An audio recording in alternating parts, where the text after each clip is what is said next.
condition that they talk about or in the condition that they feel, they are prisoners of thoughts. Most poor people are prisoners of thoughts. You are the reflection of your thinking. You are the character of your mind. The life you live today is a manifestation of the inner workings of your mind. And that controls how people perceive you and how people relate to you on a regular basis. It controls what happens to people when they come into your world. Thoughts have a force field. I wish that maybe I should give you a good definition of thoughts, because sometimes, we use words that are common, but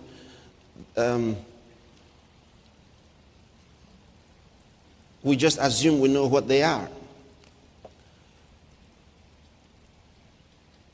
Can I give you this? And I want you to write down. Thoughts are pictures of the mind with constructive or destructive meaning.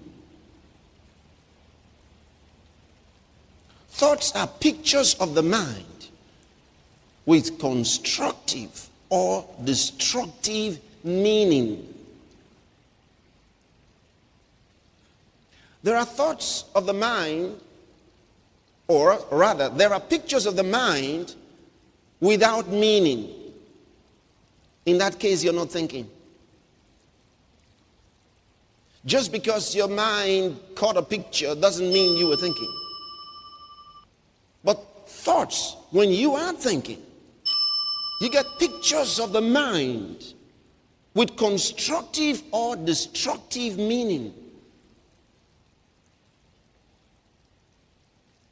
I'm finished. Oh, I'm finished. Oh. Why did he say that? Because that's what was on his mind. Out of the abundance of the heart, the mouth speaks.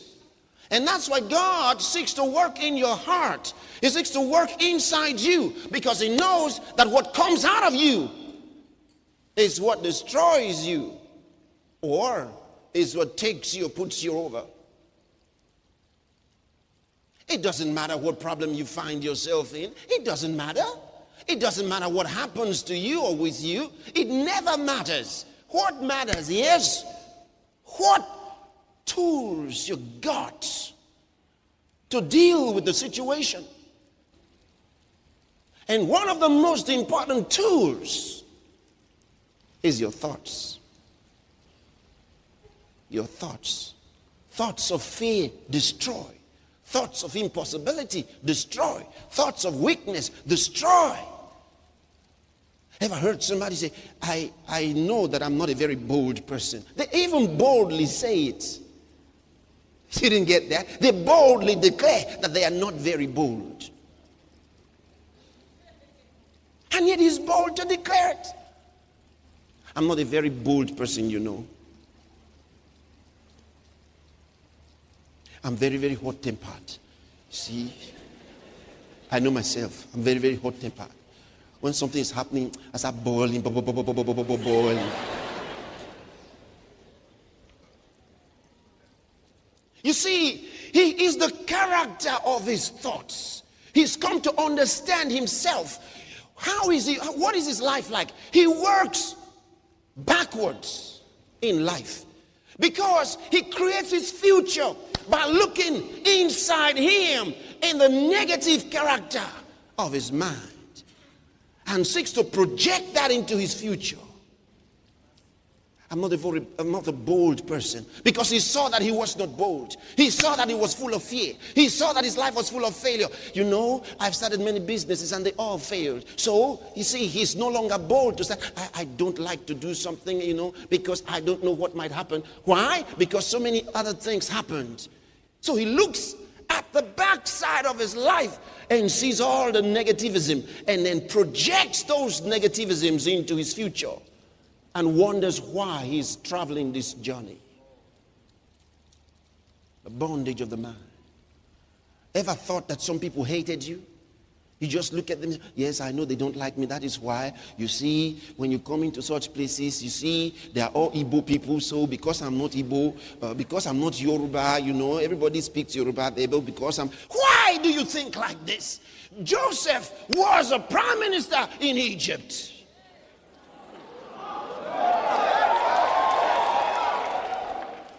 It's God. Listen, your life is not the way it is because you are in the midst of houses. That should be an advantage. You know, the foreigner is always a foreigner. If you are not in your country, no matter how things happen, well, they will later come back to square one. What kind of life is this? As a young guy, I used to ask people in school, when you say you are Igbo or Yoruba or Edo or whatever it is, when you say that, what part of your body or your life is, what part of it? If you were dissected, what part of your body will be characteristically Hausa? I said, you only said you're Hausa because your great-great-great-grandpa relocated himself to some area where they spoke that language, and that's where you grew up. If you grew up anywhere else, you would say you're from there. They said, no. Oh, son of the soil. Son of where? They said, the son of the soil. I said, that's why you've got to be born again. Because when you're born again, you're not son of the soil. You're son of God.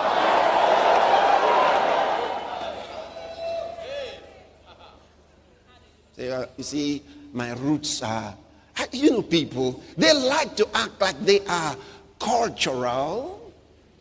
My roots are in Africa. May God pluck you out of there. My roots are... Where did they get that language from? From somebody else who was just as dulled as them. Are you saying that we should not be cultural? This is our culture. Where did you get it from? Our great. Your great-great-grandfather are hoping that you...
Are you still there? There's a greater life out there. Are you listening? There's a greater life. Don't be in the same bondage.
your great grandfather was in.